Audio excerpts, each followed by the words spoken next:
So hello, Mariano. Hello. Good to be here with you. Yeah, same.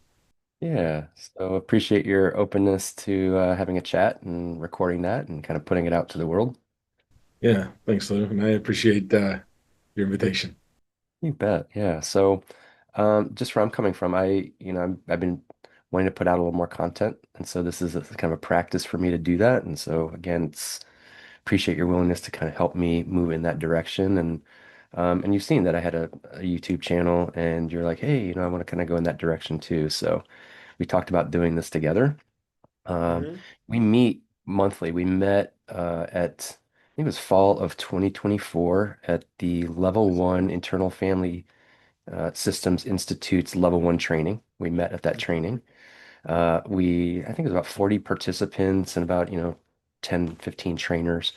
And we would be put into these small groups, and you and I ended up in a group together as four guys. And when that happened, I just sort of automatically felt a resonance with you. And so through the training, I would see you there. And then afterwards, we kind of connected. We said, hey, let's meet, let's talk shop, let's talk IFS, let's kind of stay connected with this. So since then, every month, pretty much every month, we meet and we chat. We do some practice IFS or talk what we're doing in our careers and came up with this idea of doing an interview. So a little bit of background on that. That's kind of how we got here today. Yeah, yeah.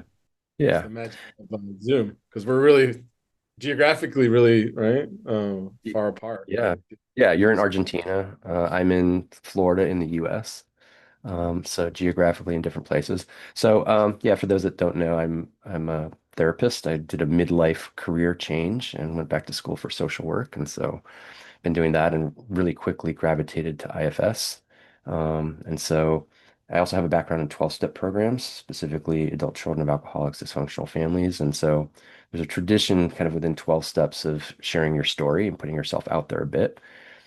So some therapists and probably in the psychodynamic sort of perspective, you never put anything out there about yourself, right? But that's not how I do it. I kind of put stuff out there. I never bring my issues to my clients. I have my other resources, but if I can kind of put myself out there and let people kind of know who I am and be a little bit more human, that's kind of where I come from. And I think you're in a place of sort of exploring that too. Does that sound right to you? yeah, absolutely, absolutely. Um, I'm trying this on like the open space of social media, and that's new to me, and I'm happy to be, welcomed. You have your own trajectory. You have your channel up and running, which is exciting. I saw your video and I loved it. Like the first one where you share your story. So Mhm. yeah, I uh Yeah. I also feel inclined to like do the same and just kind of be vulnerable and open to the extent that, feels good today. And Hmm. it seems like an adventure. Yeah. Yeah. Sounds good. So, you gave me a little bit of an overview of things you might want to talk about, but really just sort Mhm. of kind of giving an overview of your journey. I sort of think of you as a fellow traveler, a seeker maybe, or someone on a path, a healing or spiritual path. And we're both healers professionally. But yeah, sort of, how did you get here today is sort of like the question. So, I'll just turn it over to you and maybe start wherever you want to start about sort of what your journey has been to get to where you are today. Sure. Yeah. So I'm not going to start at the beginning because I want to like put a little bit of context. I want to talk about trauma. I want to talk about spirituality. Because I think that these are things that people can relate to, really. I had a good life in general, in childhood, and adolescence, in the sense that I never was lacking for food or middle class. And I was born in Argentina. I was raised in the U.S. in Michigan. That's why, even though now I live in Argentina. I speak Spanish. My kids speak Spanish, but I have the Michigan accent, right? Because that's where I was Hmm. raised. I've been living here for a while, but yeah. And at the same time, even though having all these, like, I didn't have any of the adverse childhood experiences, right? My childhood was great, but there was moving involved and being an immigrant, of course. But lots of times I was wondering, like, why do I have trauma if my life has been so great thus Hmm. far? And that's what I want to go into a little bit, so I can share. Maybe it helps somebody, and that would be enough for me. Yeah, Um, and I think that's great. And I appreciate you saying it. So a lot of, we talk about childhood trauma and there's like this big T trauma, and a lot of people don't relate to that word.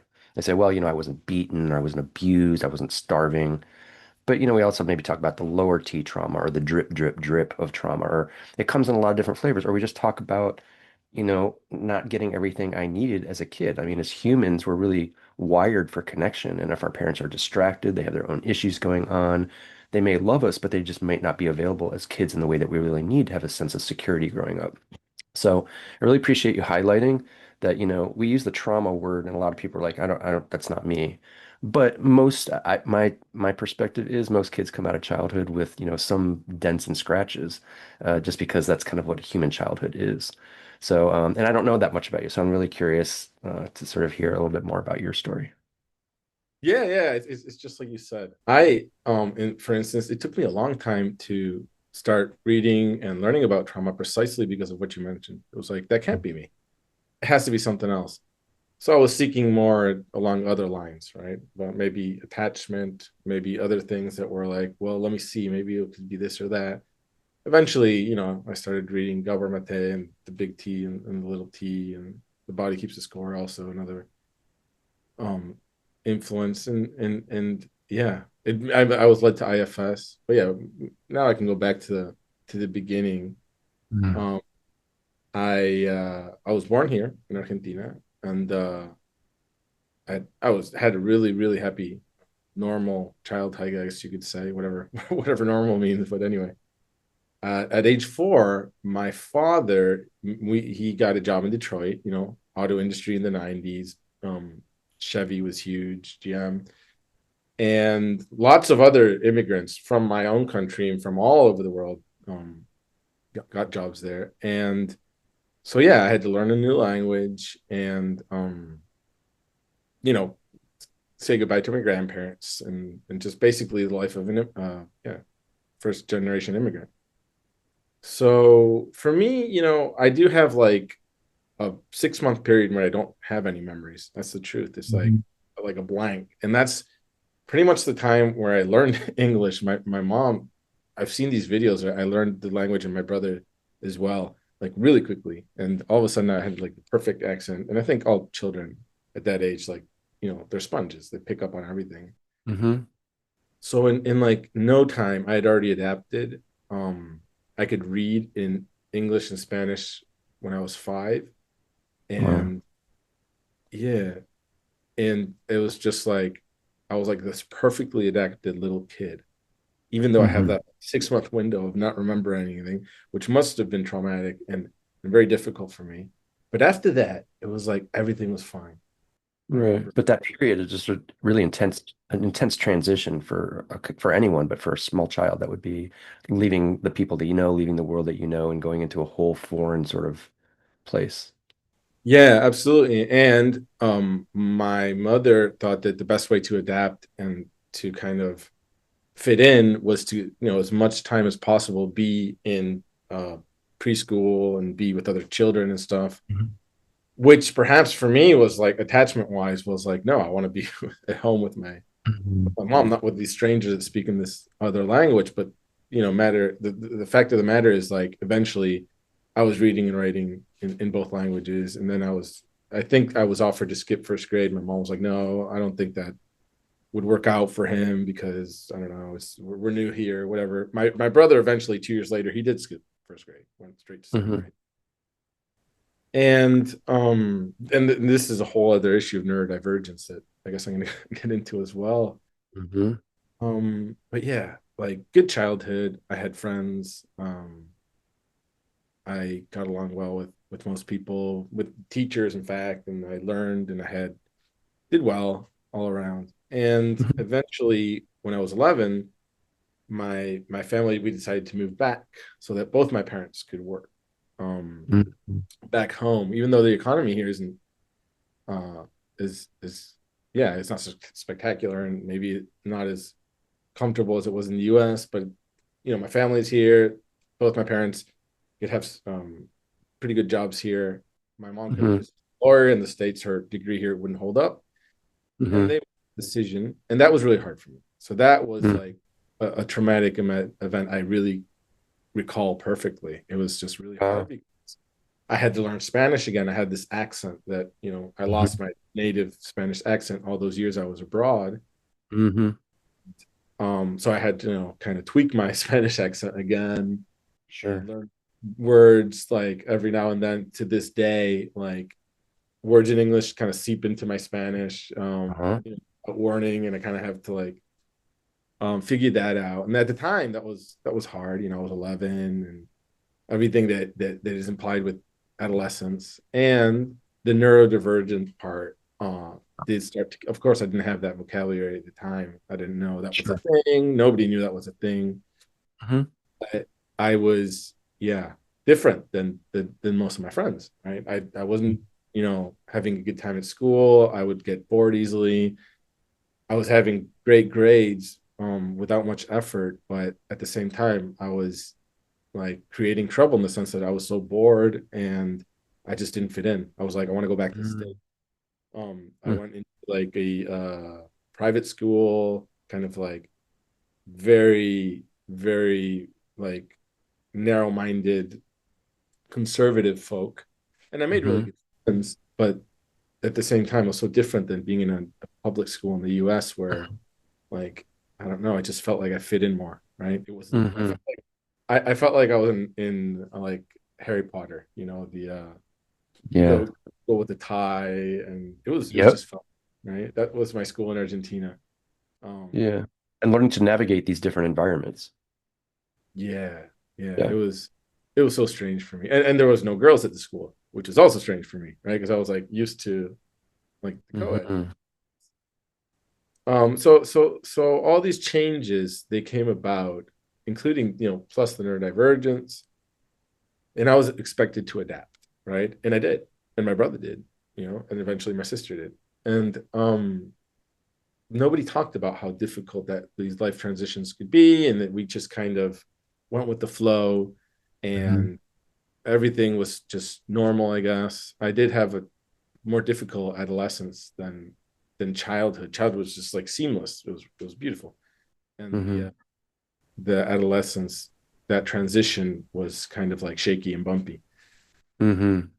Eventually, I was, after I didn't like school, even though I had good grades and everything. I just thought I was wasting time, and then eventually I was like, well, after this, there's more school coming because you have to go to Hmm. university, right? And you Yeah. have to pick something that you're going to be good at and that you have to work your entire life, you know, in, Hmm. and you got to pick something that you can be as successful as possible in. So I wasn't like, I wanted to be a musician really, but I wasn't given that encouragement to kind of like follow your dreams. It was more Hmm. like, you know, you're a big boy now. You gotta you gotta man up and just face the music and just do, you know, your duty is to be successful so you can feed your family or whatever, right? Hmm. In Yep. whatever career you should so choose, right? Yeah. And you need Uh, to figure out how you're going to do that. yeah, and there was this also other component that at the time was like, I didn't have the vocabulary or the words for calling it neurodivergence, but it was like you have these gifts in the sense that you're. I remember Goodwill Hunting, the movie, right? I used to love Hmm. that movie. Came out at that time, Hmm. and there's a scene where there's Matt Damon and Ben Affleck, right? And Ben Affleck is like, most of us are killed to have what you have, Yeah. I and remember that. like, yeah, I know, I owe it to myself to find a job or whatever, be successful. So, no, you don't. You owe it to us, right? And that's Mm. kind of how I felt at the time. Oh. And it was like I owe it to others that if I have this gift, I can't just be a musician and just play guitar all day. I have Hmm. to be some sort of rocket scientist and Hmm. just give back to the community and forget about what I want. It's more about Hmm. like, what's my duty, right? Sounds like a huge weight. Oh yeah, Mm. oh yeah, enormous. And I went into engineering with that kind of Oh. mentality, and I started getting panic attacks 3 months into the Hmm. in school year. So that Hmm. wasn't. It was difficult for me. I broke up with my girlfriend that I had been dating at the time. I had to start a university I didn't enjoy. In fact, I went into my engineering classes with sheet music. I would read music Uh, and be like, "Oh, this is what I really want to do," right? And my Yeah. classmates were like, "What are you doing? You know, why are you here with sheet music if you like that?" It's like, and then it's like at the same time, I would understand what the teacher was saying. So I was like, well, I get it. So I have spare time now. So I'm just reading my music. And it was ridiculous. And then I started getting panic attacks. Yeah, I mean, also hearing that sort of disconnect between what's going on in your outside world, what's expected of you, what you're doing, and then your inside world has this whole other idea of kind of what ignites you and what fulfills you, and a disconnect with that. And like I have had panic attacks too, in college actually also, and they were terrifying, just like really scary, right? And it was around that same time I thought I was going to be a doctor, right? And I'm not sure what I want to do. Right. But sort of this disconnect of kind of who I'm supposed to be in the world. But, and like you were saying, you had all these transitions at age 11 and just kind of on your own, sort of, for me anyway, it was just kind of on my own in my own inner world. I didn't know I was so isolated with my whole emotional world and what was going on. But again, sort of this idea, the sheet music and stuff that like something inside of you, carrying that inside of you, but not matching what's happening out here. Is that, Yeah. yeah. Yeah. Absolutely. And I like what you said about like not knowing I was so isolated because like now when I get clients that are kind of like going through that transition, like into college, Hmm. I pick up on like this immense pressure that I have this notion that the clients don't even know is so immense. It's kind of like Right. some sort of benevolent coping mechanism where it's like Right. we're not even aware of how big the burden is, right? Yeah. Until Yep. much later. Now in retrospect, I'm like, wow, that is way too much for an 18 Yeah. year old to carry, just way too much. And I was Yeah. carrying that and several other things on top of that. So it's like, Yeah. wow. I think back on my 18-year-old self and I'm like, whoa, I just want to give Um, that guy a big, big hug and yeah. be like, you know what? You deserve a vacation. Just let's go take a break and play guitar. Yep. And at the time, it's just what's normal. It's just kind of, you don't have a reference point for how big it is. It's just what is, right? You're just kind of doing your best to get through it. Yeah, yeah, Yeah. yeah, absolutely. And yeah, it's just sending so much compassion to myself and Mhm. to the world that is just under this tremendous burden. Because yeah, you need to make money, and sometimes making money is such a challenge. So yeah, um, and that's when I started getting the panic attacks, and of course, I didn't know what that was. Nobody knew what that was, and that's when I was sought help. And I guess I was even because I'm going to say some things about the medicalized, psychiatric system and the DSM that are Yep. not that I don't see eye to eye with Hmm. those institutions. And at the same time, I was one of the lucky ones because I did find help. Maybe it wasn't perfect, maybe it has lots of shortcomings, but I did find help through psychiatry and psychologists. And I have Yeah. friends that went through similar things that weren't so lucky, and Hmm. maybe got the wrong professional, or maybe they didn't even seek help, and we're just like, we all have to deal with this, just Hmm. pull yourself up by your own bootstraps or whatever. And um, So as imperfect as it was, you found something, resources yes, that helped absolutely, you. Yeah. absolutely, Mhm. absolutely. So at the time, it really helped me, even though I did see lots of professionals, therapists, psychiatrists. I received a ton of different diagnoses depending on the professional, on the therapist. And Sure. so one day it was, generalized anxiety, and then another day it was bipolar, and even this one time, this one professional said schizophrenia, right? Hmm. And that was enormous because I wasn't ready for any of those labels, and Yeah, it can be um, scary. These. it can be scary. You know what I Yeah. mean?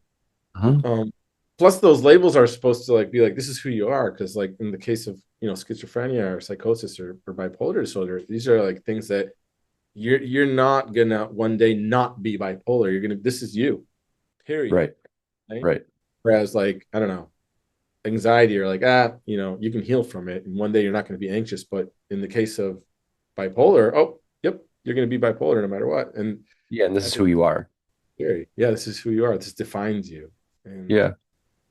it was really scary for me at the time. So yeah. Hmm. Hmm. And also um during the time too, this was also the time period which I relate to, have again similar experiences, the medicalization of sort of what was happening. And, for me I did get on, antidepressant Zoloft at the time. And the message was you have a chemical imbalance and you just need to take these. This is who you are. You have a chemical imbalance, just like a diabetic would take insulin. You just sort of take these things and this is who you are, basically. Yep. Yep. Yep.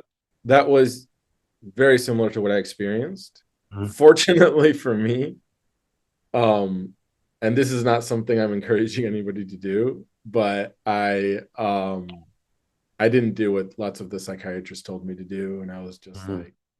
like, this can't be. So I Mhm. told them that I was taking the medication. I told them that I was doing this or that, and Mhm. eventually I sought help elsewhere, and I found a new professional, and eventually I landed with somebody who was saying like, forget about what they told you. We're going to do something Yeah. different. We're Mhm. slow, wean you off of that those pills that you're taking. We're going to try Mhm. something else. And that was where I say I got lucky, even though there was things I would change about that experience as well. But I found Sure. somebody who was like, you're not crazy. Mhm. You different. You're just different. Mhm. You're And just wired differently. You're a different person. wired differently. And he didn't use the word neurodivergent, but he kind of was like leaning in that direction. Mhm. So it was the first person that told me you're not crazy, you Yeah, know, non-pathologizing. non-pathologizing, or at Yeah. least not in that sense. Because eventually Okay. then we started going into like attachment, and it was better because, you know, bipolar or all those other labels, they weren't helping. At the same time, they were still better than maybe the labels that my teachers at school would give me, which is like um rebellious or defiant or like Mhm. ungrateful or lazy. So I Mhm. didn't like those labels, right? But then this was Really critical labels, really right? critical, right? It's Yeah. like, oh yeah, you're not conforming to the norm, then you must be Mhm. like just a rebel without a cause. Mhm. So Oppositional yes, defiant. Yeah. opposite to defiant, yeah. That's the one that they didn't give me, but I was yeah. Mm. Yeah. Um, so yeah, eventually it was like attachment. You are the way you are because of your attachment. And that was Mhm. just another like covert way of, maybe a little more subtle, not as strong, softer, but of saying, pathologizing as well. Mhm. Um, so I got into that. I started reading about attachment, and eventually I kind of traded one thing for the other. And one day, and this was pretty much about the time where I graduated as a therapist. And here in Argentina, when you graduate your 5 years of school or six, you get your license the next day and you're good to go, which is kind of Mm. odd, but that's just the way it works here. Eventually, what Okay. happens is what people do is they take more courses, they get more education, they get practice that way. Mhm. Mhm. Not It's not like required, right?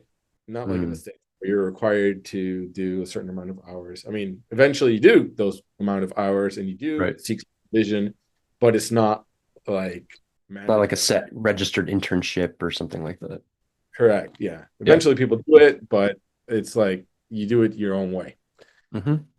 So when I graduated, I decided I didn't like psychology precisely because of all the stuff I just mentioned, right? I'm like, it looks, you're trying to fix somebody, you're not like on the same level with that person, you're Mhm. not going to a place of compassion. And when I decided that, I'm like, what I'm going to do is I'm going to work as a, like psychologist in the work setting, like businesses and whatever, just, Mhm.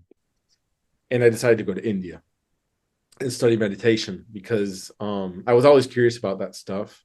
But at the time, like somebody invited me to a workshop, like art of living workshop. So I kind Mhm. of, wow, what's this? And I was a big fan of the Beatles already, and Mhm.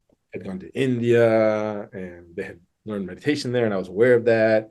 Oh, and at the Mhm. time also, right after college or during college, I was invited to psychedelic ceremonies, right? Mhm. So mushrooms at this one point, and also like shamanistic ayahuasca and Mhm.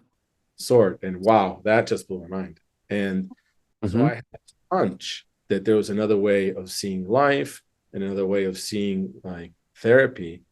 And these psychedelics, they just totally pushed me in that direction. It's like that hunch is Mhm. spot. We are all part of the same like ground of being that's like infinitely Mhm. passionate. And here's your Mhm. very small taste of it, and Mm-hmm.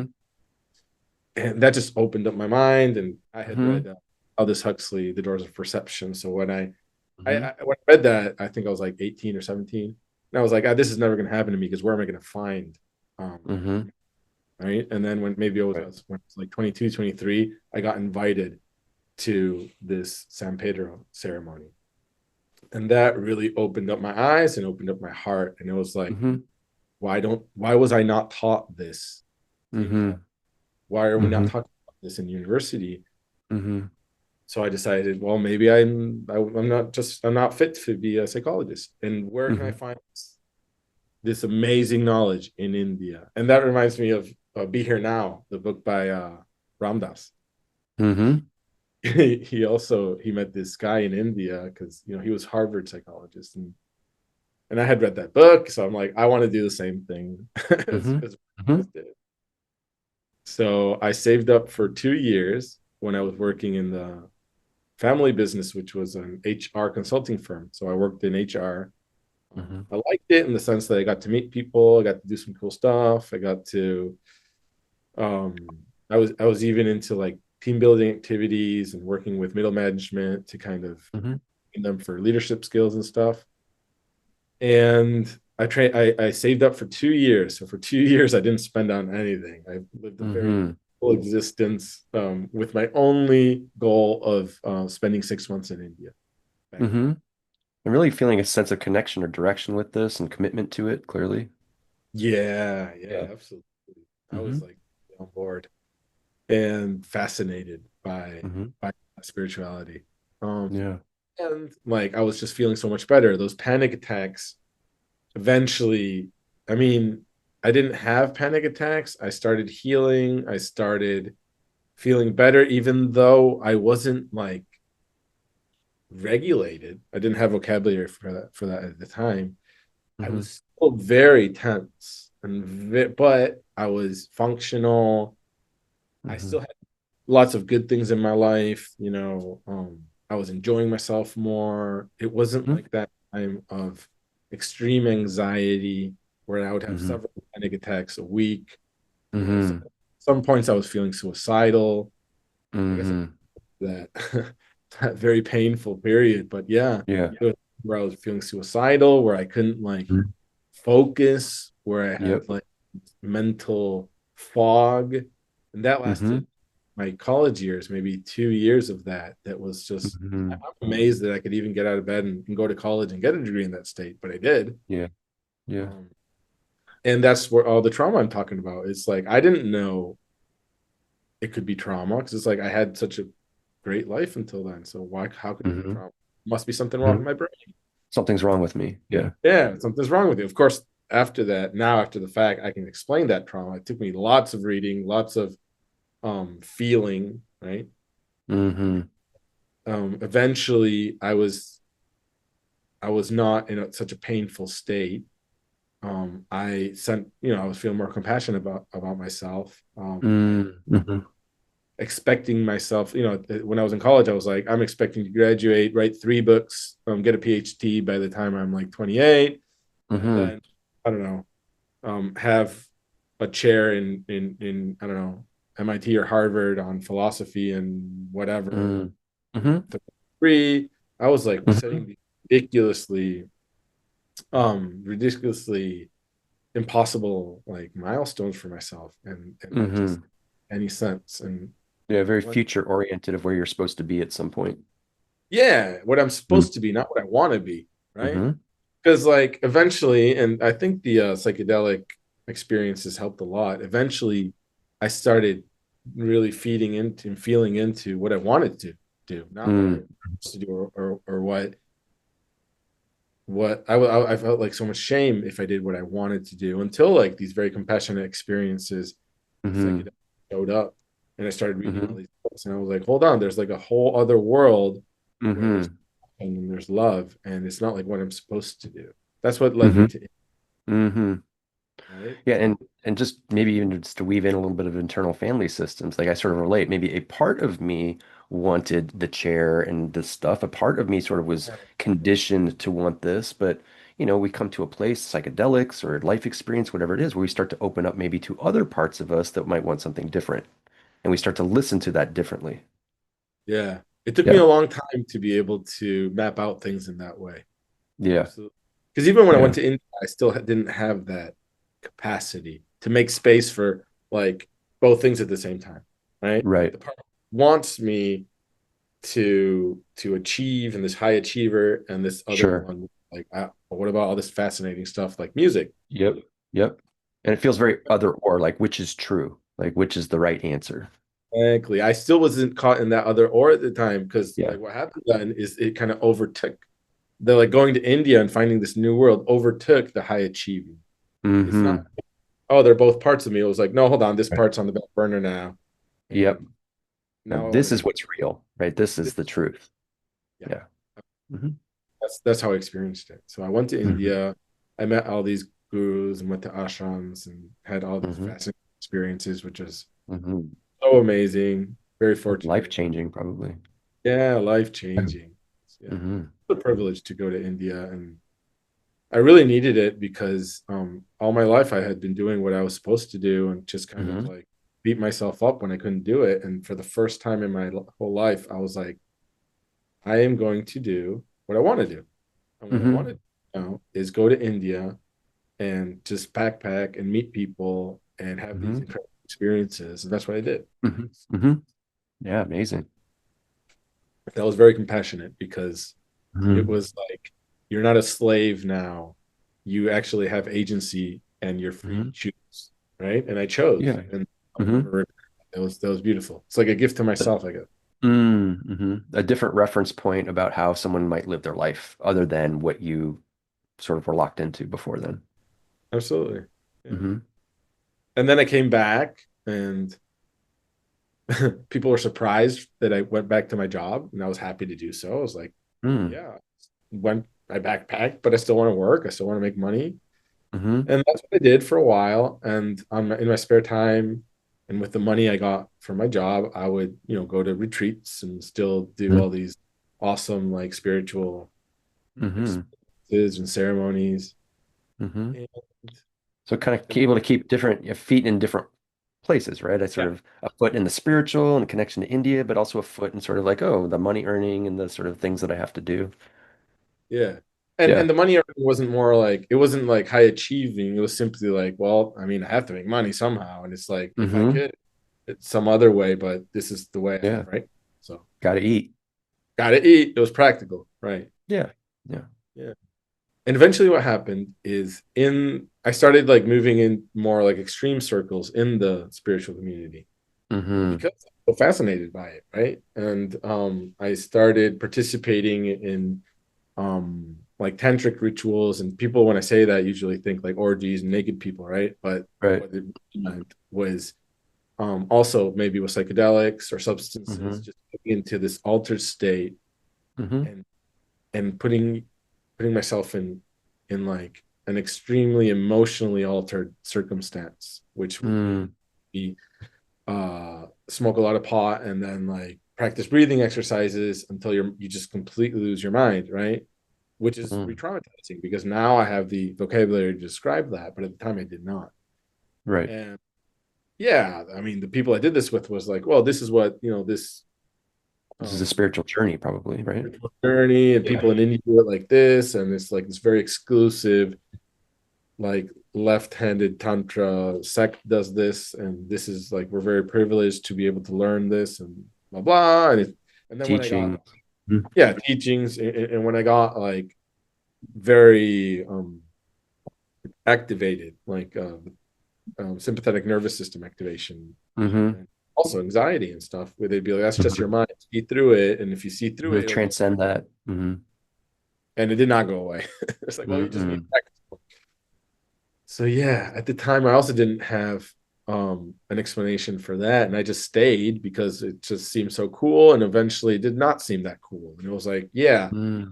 like part of me is saying this is fascinating, and another part is like, yeah, but you're not respecting your body, you're not listening to your body, you're Mm-hmm. betraying yourself on so many levels. Mm-hmm. So So starting to parts of you questioning what was going on and is this a yeah, good fit? Mm-hmm. right.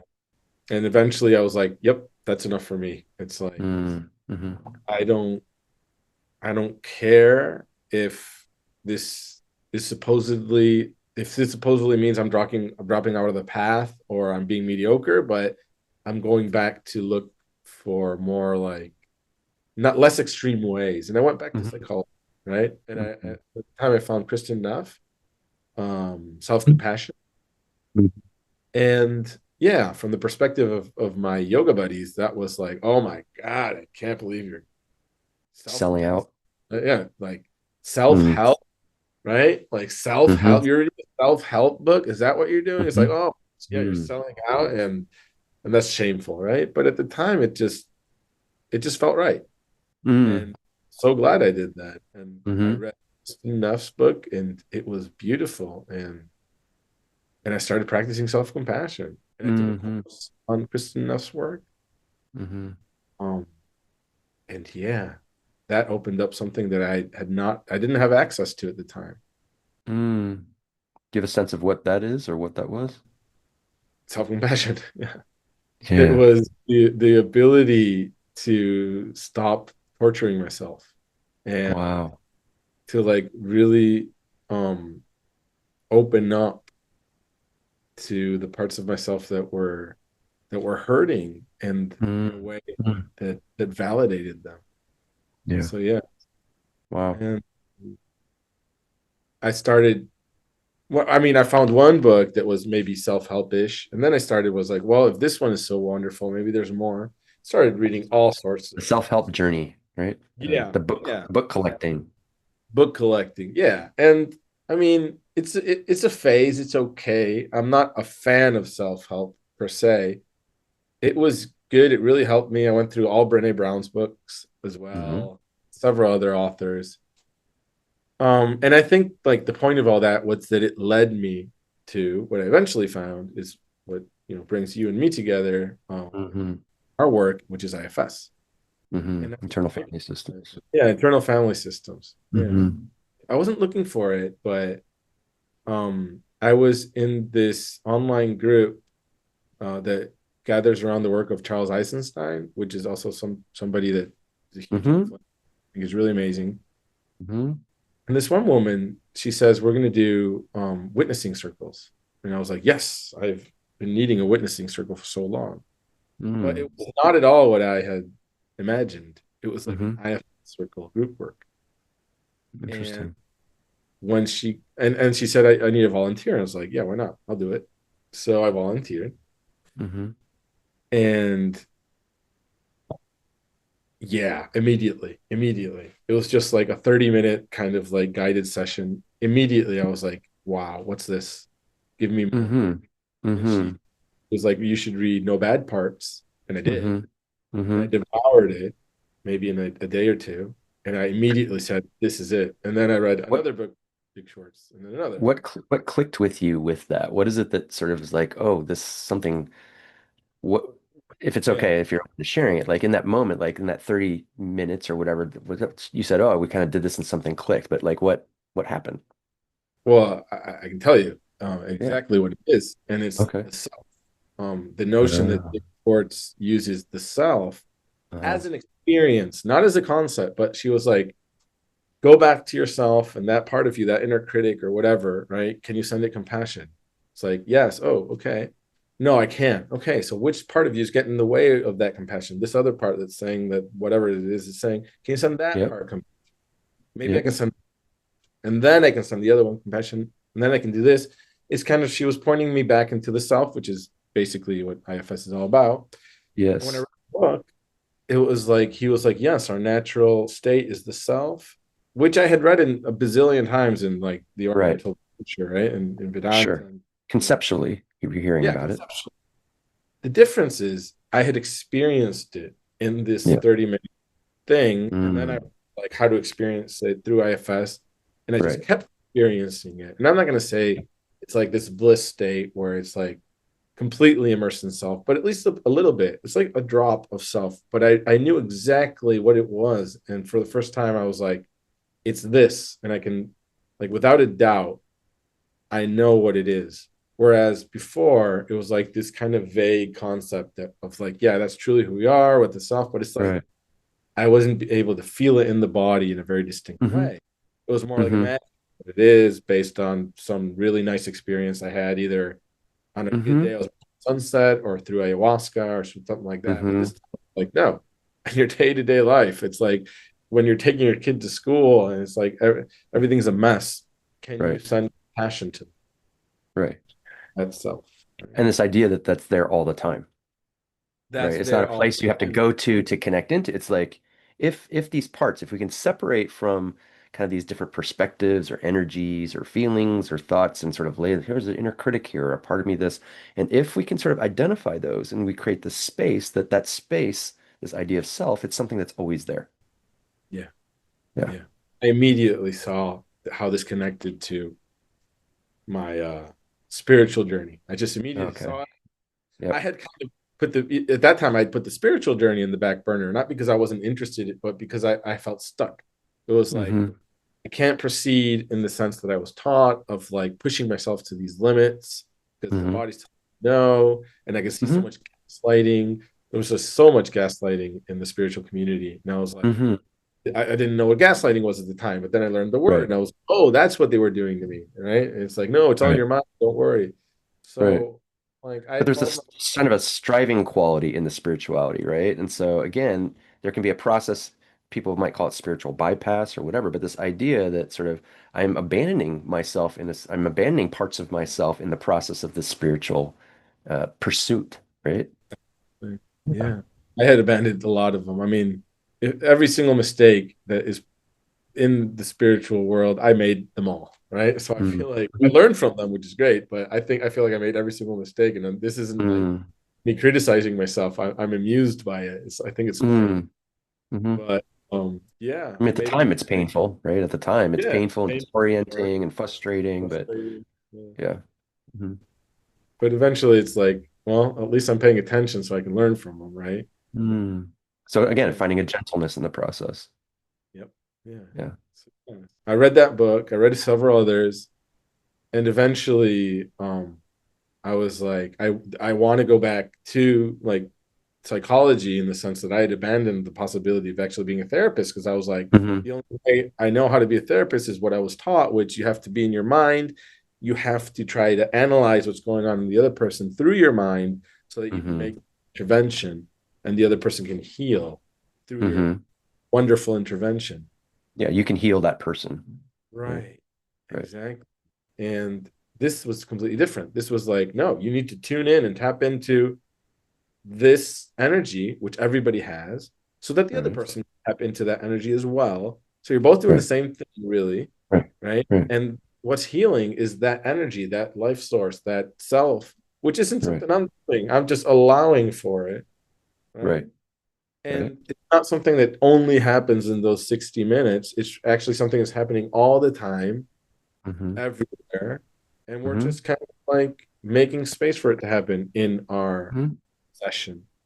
Yeah. So when I Yeah. And as a, realized, I'm sorry, go ahead.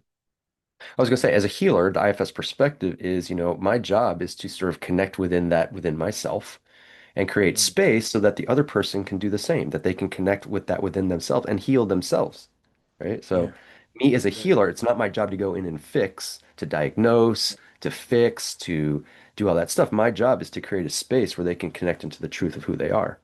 Right. And that yeah, truth of who they are then becomes this sort of healing process. They heal themselves. They become their own good parent, their own inner healer. They connect into that. Yeah. yeah, absolutely, absolutely, and um, that I could see immediately that that was like what Dick Schwartz was trying to convey, and I was like, yes, I'm Hmm. in, you know. Hmm. And then I thought about the possibility of training, right? And at the Hmm. time, I had to ask for a scholarship. I didn't have the money for the training, right? Which is like for Argentina standards, it's like wow, It's an expensive training, $4,000 US at this time, right? So yeah, it's yeah. 14 days. It's intensive, it's long, but it's expensive. His expense for the state for Argentina is just astronomical. It's just Yeah. prohibitive. Yep. And I asked for a scholarship. They gave me a partial scholarship. My parents paid for a lot of that, and Mm. I got that gift from them. And so I'm very grateful for that. At the time, of course, I was ashamed to ask my parents for that money, and then Mm-hmm. self-compassion went there as well. Mm-hmm. And again, that's Yeah, self-compassion, a way to work with shame. right. Yeah. Exactly. So eventually I got trained and I realized because people tell me, people are like, yeah, wow, you have a way to, not judge and open space and hold space and allow, for the client to be the way they want to Mm-hmm. be. And lots of times I Mm-hmm. I hear like this is unlike anything I've ever done. Mm-hmm. And I mean, I'm not trying to say like, oh, that I'm crediting myself for being spectacular. It's more like we just didn't have the permission, even when I trained in college, to make space for that. It's like you had to be, as a therapist, I had to be perfect. I had to be like, know everything. I had to be spot on with interventions. I didn't have to mess Mm-hmm. up. Know the Now, DSM, know all the diagnostic criteria, make yeah, the right decision, make the right referrals. yep. Yeah, you're Now I taking the lead in this other person's process. You're the doctor, right? good doctor, right? Okay. And now I have permission to just be myself, hold space for myself first, and hold space for the other person, so we can Mm. both do that same thing. Mm-hmm. And lots of people, especially here in Argentina, which is this is new in Argentina, IFS and all. So yeah, people are like, "Wow, I've never experienced this before." I'm like, well, I'm glad. It is. It's very different. Yeah, it's Yeah. very different. Yeah. Yeah, and so I mean that's today, and I want to make another note on trauma, which is like this is something I've asked myself many times, which is I had such a great childhood, right? So what gives? And Mm-hmm. what I realized is that, especially for sensitive people, right, and neurodivergent people, it's like Mm-hmm. emotional needs and that emotional mirroring is just a Mm-hmm. basic human need, right? So Mm-hmm. even in a great childhood, that might be absent. And Mm-hmm. I do realize now that everything I saw about the world when I was a kid was not mirrored back to me in many Mm-hmm. ways, right? Mm-hmm. Like the spiritual aspect, for instance, right? How life can be a miracle and like why are we here? There has to be a reason, right? Nobody could give me those answers. That wasn't mirrored back to me. In fact, those were weird questions that I shouldn't be asking. And Mm-hmm. that was And like, if you did ask, you would feel a sense of distance or disconnection, right? So then we learn to 100%, keep that to ourselves and we become isolated in our own sensitivity, our own experience, our emotional lives become isolated. 100%. Yeah. And that is what leads to trauma because Yes. those impulses I had and still have, right? That's energy. That's energy is flowing through my body and that needs to be expressed. Mm-hmm. That wants to continue its path into an Mm-hmm. expression. But Mm-hmm. it was thwarted. It was like cut off because I didn't have that mirroring. In fact, I was shamed for that so Mm-hmm. many times, time and time again. It's like, you're weird. You're weird. Not with that weird stuff again, right? Mm-hmm. Judgment. Judgment. Yeah. Because Mm-hmm. people were scared of it. In fact, like adults were scared of it because that was Mm-hmm. like asking questions that they didn't know the answer to. Mm-hmm. I Mm-hmm. insisted, I insisted upon it that it was a big Mm-hmm. deal that we should know why we're here and that Mm-hmm. we should do things that were beautiful and purposeful. Mm-hmm. But it's like, no, we just need to live a normal modern life, which is this daily routine and Mm-hmm. whatever and commute to And if work. people have cut themselves off from parts of themselves, then they're not receptive to other people bringing those similar parts to them, right? So again, if our parents are sort of cut off from their own sensitivity or their own emotional vulnerability or whatever it is, and we ask as a child very relevant questions. If the adult's not comfortable, then when the child asks that, if I as a child ask that, I'm going to feel a sense of disconnection, maybe shame, right? And so it's like, nope, this is a part of myself that I have to abandon. I have to kind of cut that away. And this is just sort of my own sort of inner space. And then I even lose track. I even lose memory of that even being there in some ways, right? And then, yeah, and then that's sort of the emotional isolation and disconnection. And again, I think that's a piece of what we're talking to with trauma. Yep. No, yeah. And I really do feel that stuck in my body. And Mm-hmm. I've been learning to let it flow and express it. And Mm-hmm. at the same time, now it's like, there's a different question. It's like, which is, how could one not have trauma if Mm-hmm. that wasn't mirrored back? Right. That's right.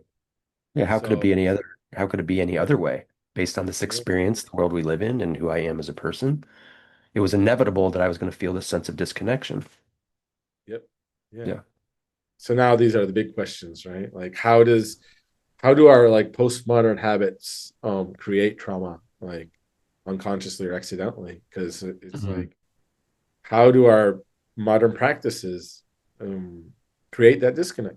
And it's like I'm Hmm. thinking of school, of course, I'm thinking of school. It's like I just do what you're told, just sit down and follow the rules and Hmm. comply, etc. Right?